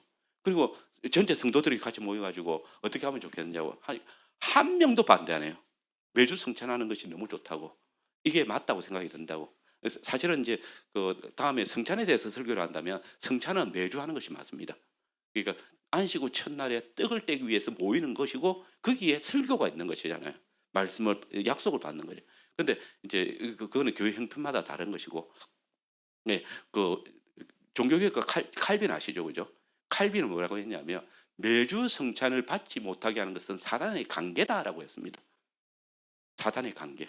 사단이 우리로 하나님의 은혜의 표를 받지 못하게 하는 것. 여러분 예배 시간에 여러분 매주 말씀 듣죠?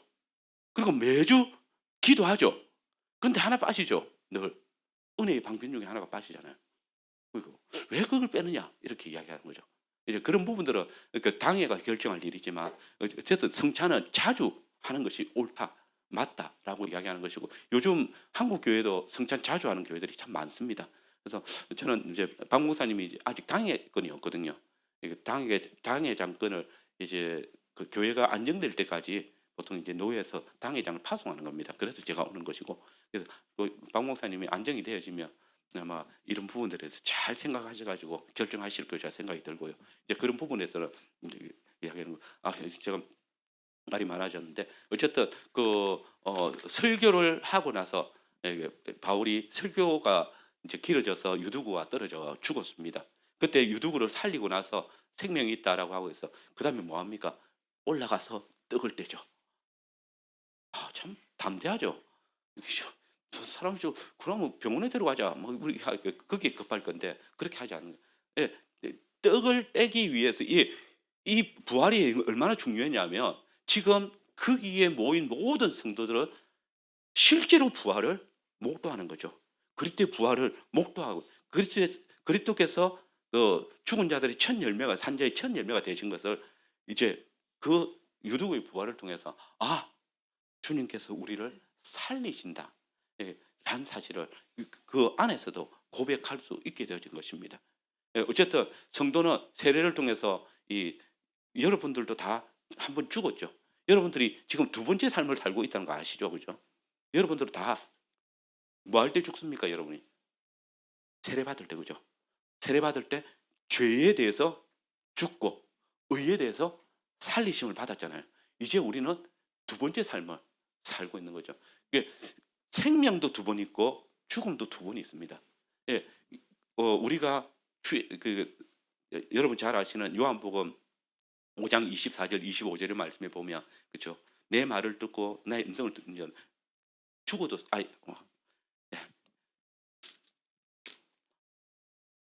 머리가 나빠가 기억을 잘 못합니다. 너무 유명한 말씀이니까 제가 읽어드리겠습니다.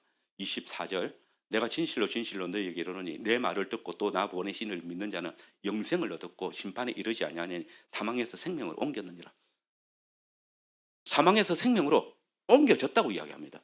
우리는 이미 사망에서 생명을 옮겨진 사람들이죠. 첫 번째 부활에 참여한 사람들입니다. 여러분들은. 그런데 이 유두구의 부활은 뭡니까? 가시적으로 우리에게 그 부활의 경험을 보게 하시는 것이죠.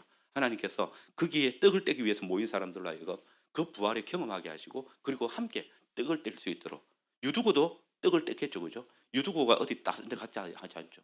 그래서 하나님께서 이 죽음에서 부활한 새로운 생명을 가진 자들이 성찬에 참여하도록 그리고 마지막 날에 여러분들이 다시 살리심을 받죠. 둘째 부활에 여러분들은 다 참여하죠. 그런데 믿지 않는 자들은 둘째 부활이 없죠. 그 사람들은 어떻게 됩니까? 바로 심판. 그 사람들은 이 첫째 부활에 다 참여합니다. 그죠? 예수님께서 그 마지막 날에 심판하실 때 어떻게 합니까? 다 일어나죠. 다 일어나죠. 육신의 죽음에서 다 일어나죠. 근데 그 사람들이 영혼의 죽음이 없죠. 그 사람 죽어 있으니까. 그러니까 다 일어나고 그래서 산자와 죽은 자를 심판하시죠. 그때는 다 살죠. 이 심판에서는 다 삽니다. 그래서 어떤 사람은 믿는 자는 영생으로, 믿지 않는 자는 영벌로. 이게 둘째 부활이죠. 이 둘째 부활에 우리는 그냥 둘째 부활에 참여해요. 둘째 사망이 없는 거죠. 아마 이건 또 다른 내용이고요. 두 가지 같이 하니까 저도 헷갈리네요. 예수님께서 제정하신 성찬은 누구나 참여할 수 있는 것이 아닙니다. 성찬은 그리스도의 죽음과 부활을 경험한 자만이 참여하는 것입니다.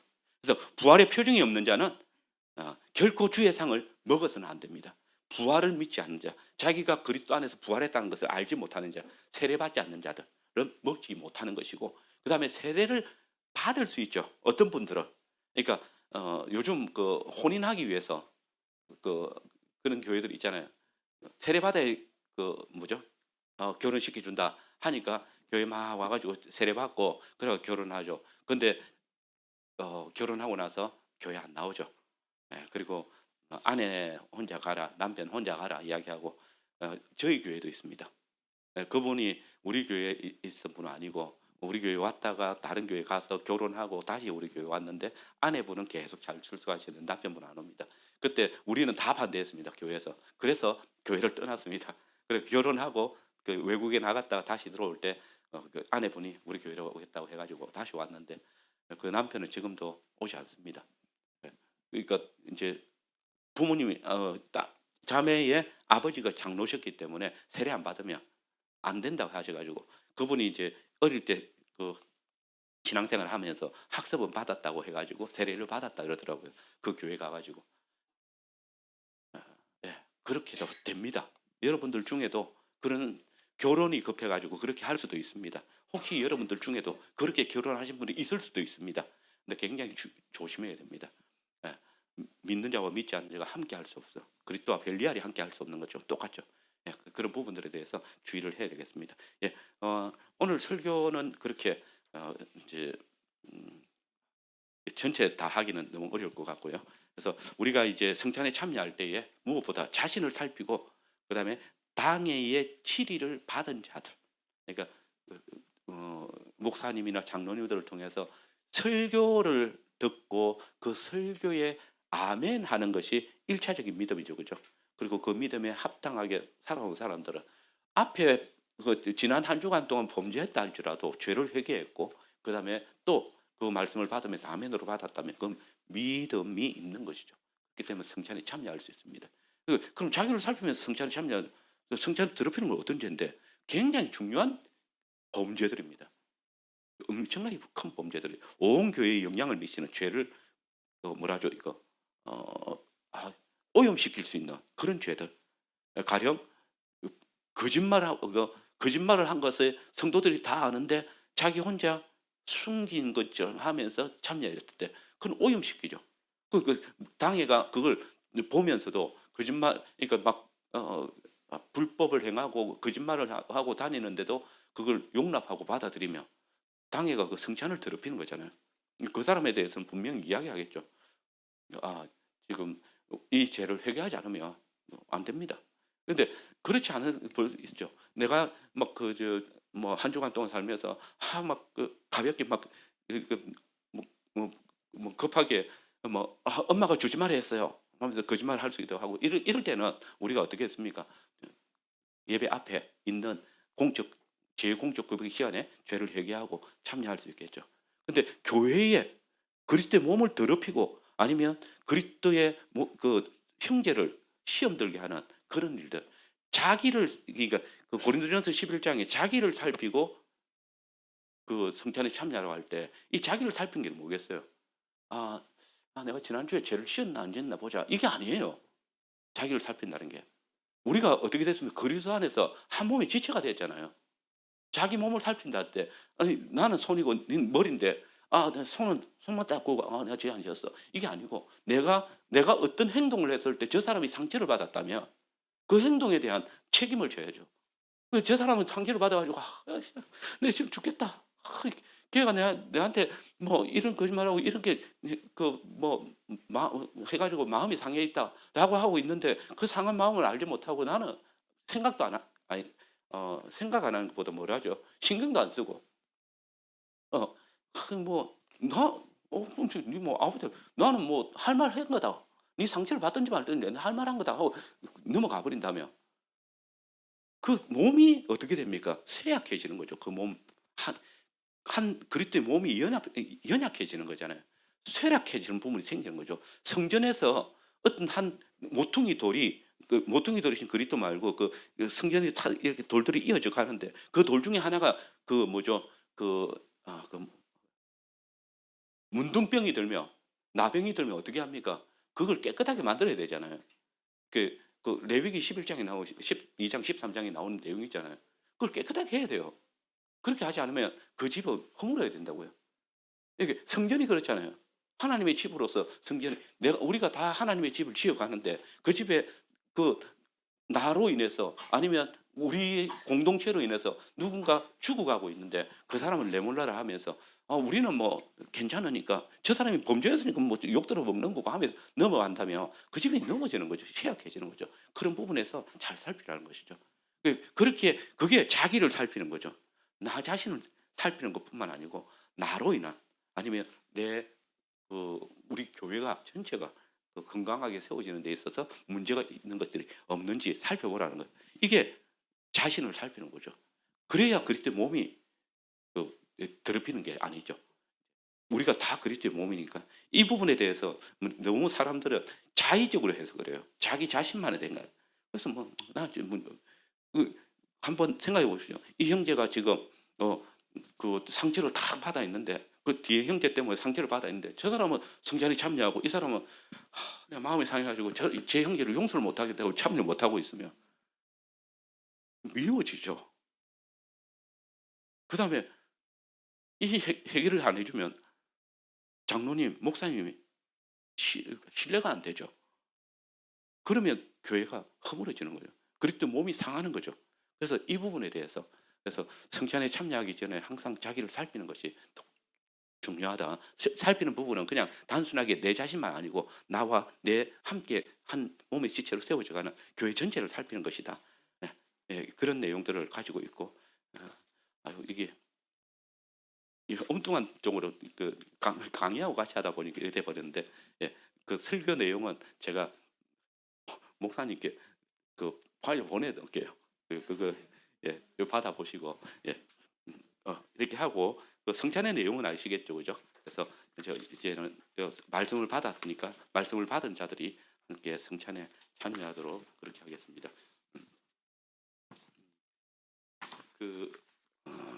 예, 성례는 아까도 말씀드렸지만 귀로 듣는 설교가 귀로 듣는 말씀이라면 성례는 눈으로 보는 말씀입니다.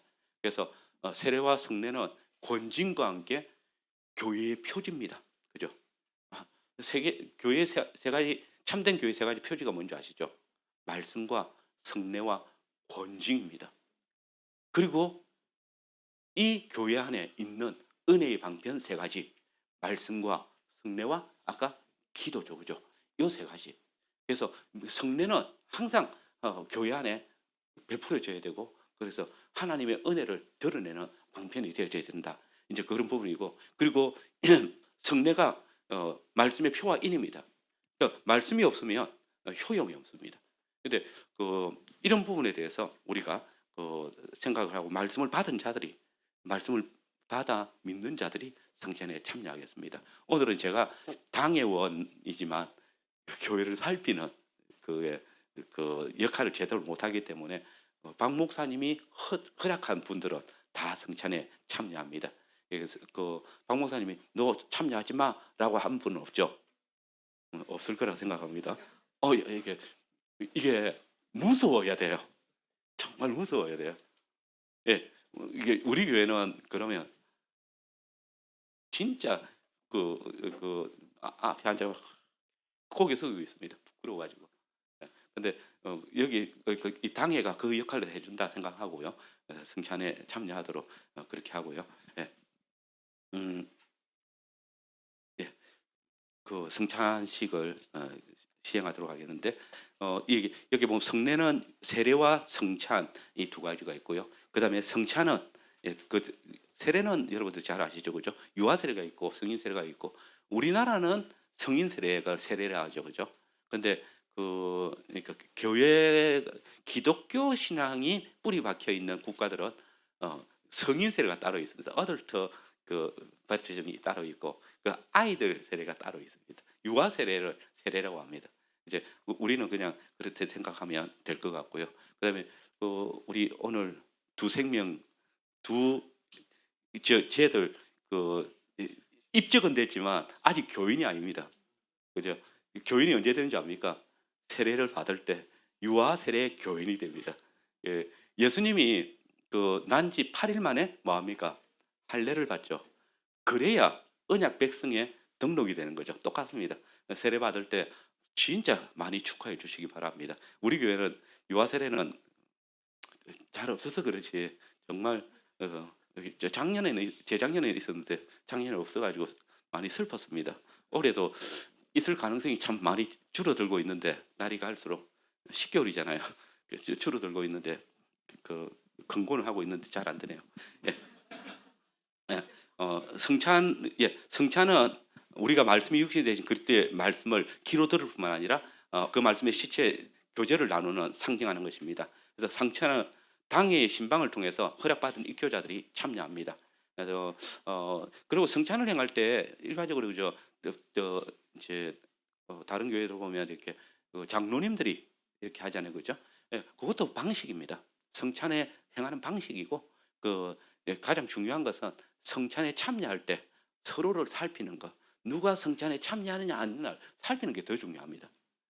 왜냐하면 내가 함께 한 몸이 되어졌기 때문에. 그래서 우리 교회도 이 앞에 나와서 성찬을 받거든요. 이렇게 뭐 사람이 있으니까 두 격으로 나눠 가지고 나와서 봤는데 이렇게 집사님들이 떡을 돌리고 잔을 돌리고 하는데, 오늘 이 교회는 앞 이제 성찬을 받으신 분들이 앞에 쭉 나오셔서 여기가 빵이죠, 그죠?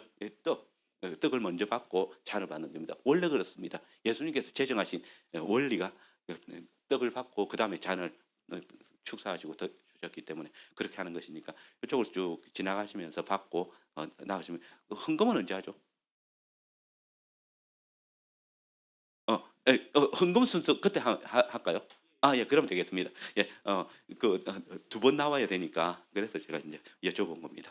예, 그다음에 이 순서에 보시면 여러분 여기 순서지에 보면 초대, 신앙고백, 속령, 그다음에 구제헌금, 분명 분잔이 있습니다. 그래서 여기서 제일 중요한 건 초대입니다. 초대. 아까 이제 예배는 어디서 드리는 거라고 했습니까? 여기 땅에, 하나님이 땅에 내려오시는 것이 아니고 우리가 하늘에 올라가는 것입니다. 예수님께서 자기의 그 십자가에서 휘장을 열어놓으시고 그 휘장 가운데 우리가 들어와서 하나님의 보좌에 나와서 말씀을 듣고 이제 성찬에 참여하는 것이거든요. 이게 굉장히 중요한 거죠. 우리 장로교회잖아요. 장로교회는 성찬에 보면 성찬에 대한 설이 있죠. 공제설이 있고, 그다음에 또 화채설이 있고, 영적 상징설이 있고, 그다음에 우리 교회 영적 임재설이죠. 있는데 요 차이가 다 있죠. 근데 공제설이나 그다음에 화채설은 뭡니까? 하나님이 내려오시는 겁니다. 하나님이 사람으로 분하여서 오셔서 자기를 주신 것이라고 설명합니다. 화채설은. 근데 영적 임재설은 뭐냐면 우리가 하늘로 올라가는 겁니다. 하나님께서, 성령께서 우리로 하늘로 올라가게 하셔서 거기서 우리를, 그러니까 이 초대의 말씀이 뭐냐면 하나님께서 우리를 내 상으로 나오라고 부르시는 일이거든요.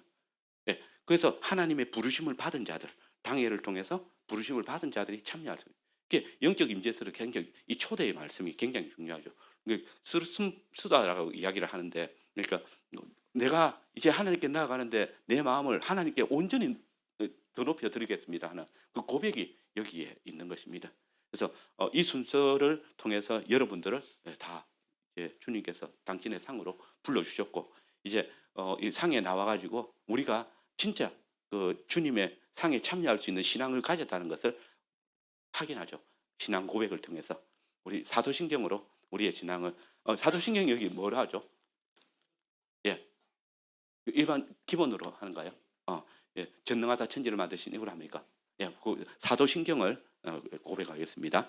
전능하사 천지를 만드신 하나님 아버지를 내가 믿사오며 그 외아들 우리 주 예수 그리스도를 믿사오니 이는 성령으로 잉태하사 동정녀 마리아에게서 나시고 본디오 빌라도에게 고난을 받으사 십자가에 못 박혀 죽으시고 장사한 지 사흘 만에 죽은 자 가운데서 다시 살아나시며 하늘에 오르사 전능하신 하나님 우편에 앉아 계시다가 저리로서 산자와 죽은 자를 심판하러 오시리라. 성령을 믿사오며 거룩한 공회와 성도가 서로 교통하는 것과 죄를 사하여 주시는 것과 몸이 다시 사는 것과 영원히 사는 것을 믿사옵나이다. 아멘. 그 사도신경 할 때 신앙 고백을 사실은 눈으로 봅니다. 원래 이렇게 여러분 초대교회에 핍박이 많을 때 입투사 알죠? 물고기 모양. 물고기 그게 신앙 고백이잖아요. 주는 그리스도시여 살아계신 하나님. 그런데 이렇게 탁 하고 지나가죠. 크리스찬이구나. 그러니까 눈으로 보는 겁니다. 서로의 신앙 고백을 확인하는 게. 그래서 우리 이제 우리는 예배 시간에 이제 눈을 감으라고 하는 선수가 많아가지고 그러는데, 사실은 그 눈을 뜨고 서로의 신앙 고백을 확 보면서 자가 내하고 신앙이 같은 사람이구나. 우리가 한 언약 공동체구나. 이거 확인하는 자리거든요. 그래서 성찬에 참여할 때도 이게 굉장히 중요한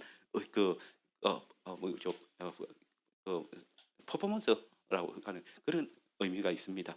예, 그렇게 이건 참 힘들어합니다, 사실은. 이렇게 하면. 그러니까 늘 익숙하게 그냥 신앙 고백할 때 눈 감고 있다가 눈 뜨락하니까 이게 뭐 잘한 민망해가지고 눈도 이렇게 비키시는 분들도 있던데 그렇지 않습니다. 야, 니 진짜 너무 고맙다. 뭐 한국에서 교제하는 눈으로 교제하는 것들이니까요.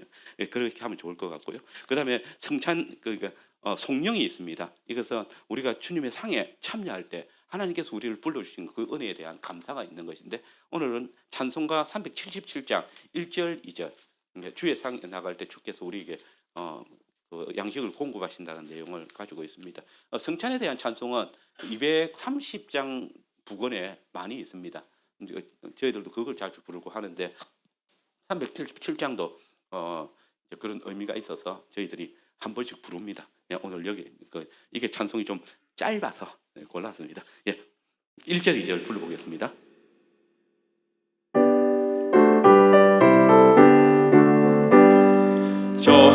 전능하신 주 하나님 나는 순례자이니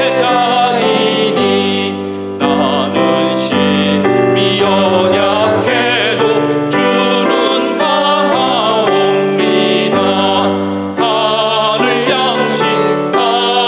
양식 먹여주시옵소서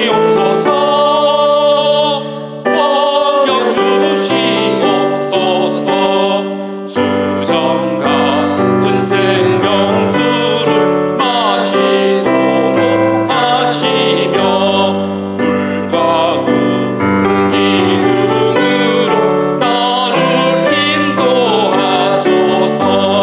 나의 주여 힘과 방패 되소서. 힘과 방패 되소서.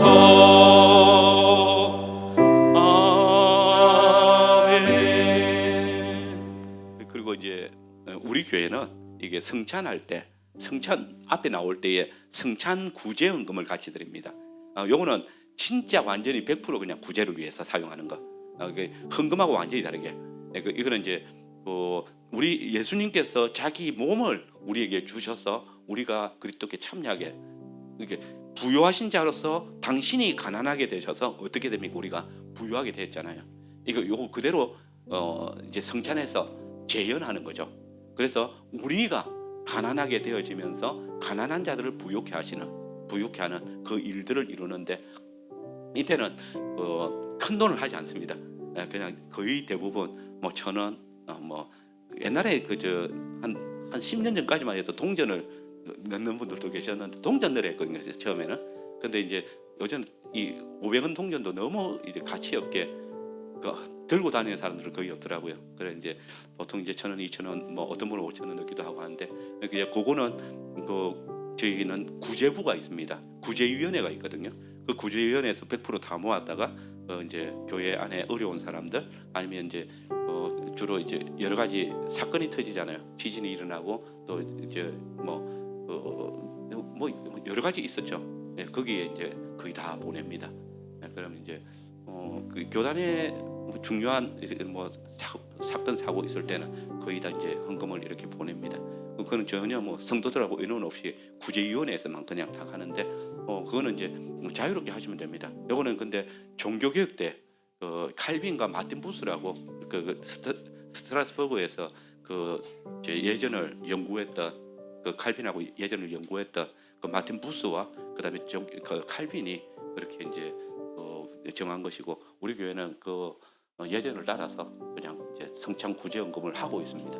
그래서 헌금통이 따로 있습니다. 그 성찬 구제헌금통이 거기에 이제 있는 것은 그냥 구제부가 그냥 다 알아서 저도 안 그쳐도 됩니다. 저하고 아무 상관없이 구제부에서 이제 하고 연말에 이렇게 사용했습니다. 보고하며 수고하셨습니다.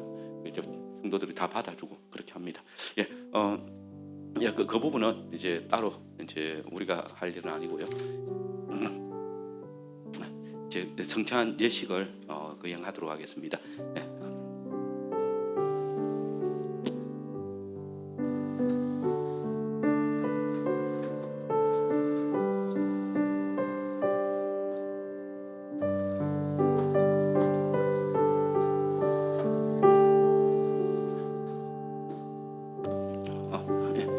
성찬식 할 때 눈으로 보는 게 중요합니다. 눈으로, 그러니까 보이는 말씀이라 했잖아요, 그죠? 그래서 하나님의 약속을 받은 사람들이 그 약속의 표로서 하나님께서 우리에게 주시는 그 음식들을 받아 먹는 것이니까, 그래서 목사도 그걸 보여줍니다. 그래서 같이 떡을 떼고 잔을 받는 것을 눈으로 보시길 바랍니다. 예.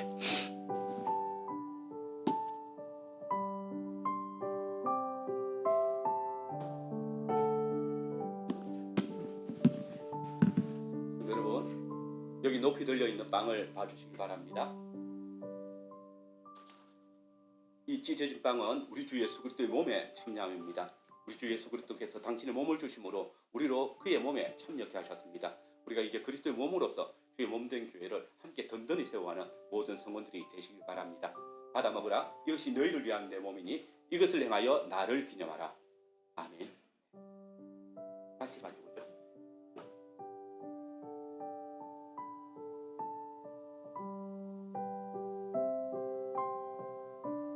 여러분,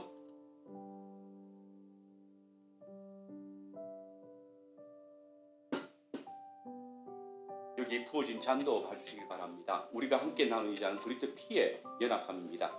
우리 주 예수 그리스도께서 우리로 생명에 이르게 하시기 위하여서 십자가 위에서 당신의 보혈을 흘리셨습니다. 이 보혈에 참여함으로써 우리 주 예수 그리스도의 몸으로 온전히 연합하여지고 그리스도의 장성한 분량에 같이 자라가는 우리 모든 성원들이 되시기 바랍니다.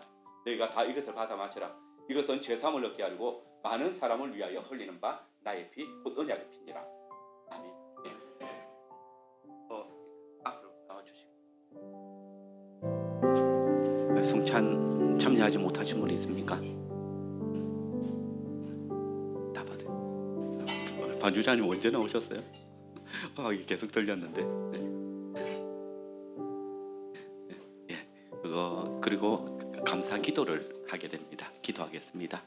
사랑이 많으신 아버지 하나님, 이 시간도 우리가 영육간에 필요한 양식을 친설하시고 또 공급하신 은혜를 감사합니다. 이 시간 주께서 우리를 한 성령 안에서 한 세례를 받게 하시고 한 하나님을 아버지로 모시고 살아가는 그리스도의 한 가족이 되게 하신 놀라운 신비를 깨닫습니다. 진정 우리의 머리가 되신 그리스도께서 아버지의 뜻에 온전히 순종하신 것처럼 우리도 그리스도의 몸에 연합한 자들로서 아버지의 뜻을 바르게 깨닫고 순종하며 살아갈 수 있도록 역사하여 주시옵소서. 사랑의 주님, 우리가 주님 앞에 나올 때마다 만찬상을 허락하시고 떡을 떼게 하신 은혜를 감사합니다. 온 성도들이 주의 정하신 날 떡을 떼기 위해서 모일 때마다 늘 주의 복음의 풍성함을 맛보게 하여 주시고 영육간에 우리의 강건함을 위해서 주시는 이 주님의 영육간의 양식을 인해서 우리가 더욱 강건해지고 복음의 풍성함과 또 성도의 교제를 기쁨으로 누릴 수 있도록 역사하여 주시옵소서. 교회 안에 주의 말씀이 날마다 끊어지지 않게 하여 주시고 또 한 성찬에 참여함으로써 우리가 그리스도의 몸으로 온전히 자라가게 하여 주시며 공적인 예배 안에서만 참된 교회의 표지를 가진 자들이 아니라 우리가 허락되어진 일상에서 살아갈 때도 우리 안에서 주의 말씀이 드러나고 또 주의 몸의 표로서 우리가 그리스도인으로서의 표를 나타내게 하여 주시고 또 우리가 참된 하나님의 백성으로서 주의 말씀을 쫓아 행함으로써 교회의 표지가 잘 드러나는 모든 성원들 되게 하여 주시옵소서. 교회 머리이신 주님, 우리가 주의 살에 또 피에 참여하였사오니 주의 몸된 우리 자신을 늘 살피게 하여 주시옵소서.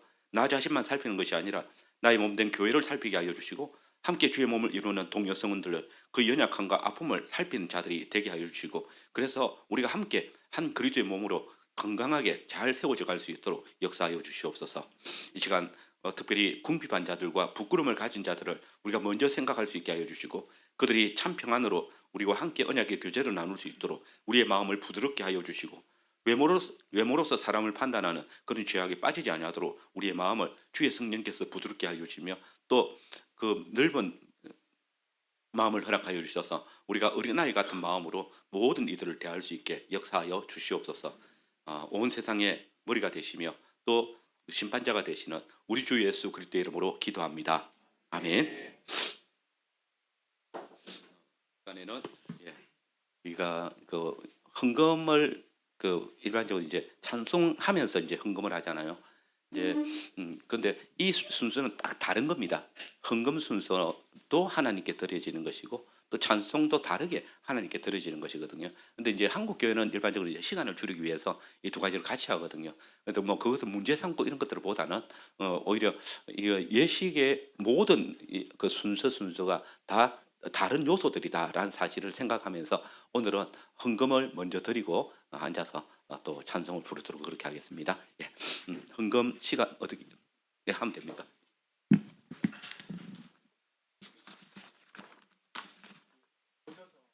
예, 헌금하시겠습니다.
찬송가 230장 성찬에 관한 찬송인데요. 네, 우리 1절 2절 찬송하겠습니다.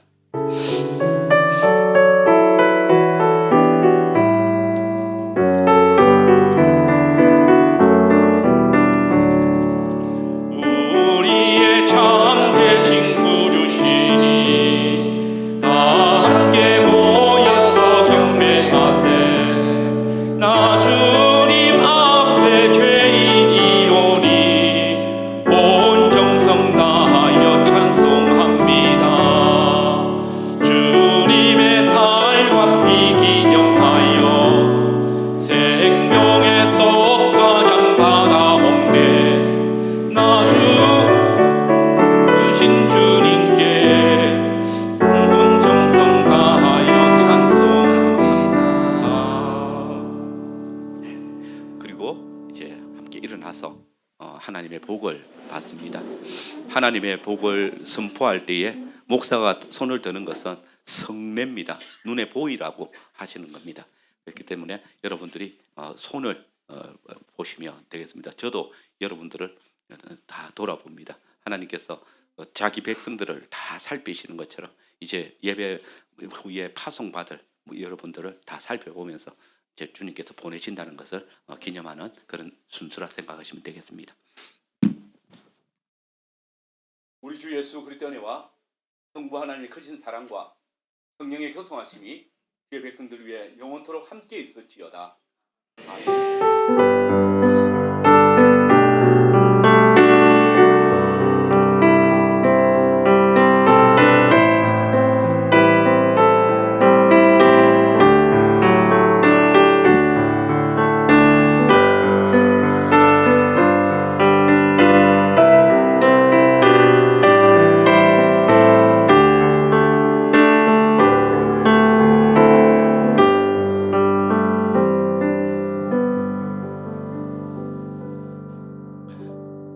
이렇게 해서 공식 예배를 마칩니다. 이제 자리에 앉아주시고 이제 예배 후에 우리 당에 그리고 가정에서 우리 각 개인이 어떻게 해야 될 것인지 제가 강의 안에 있거든요.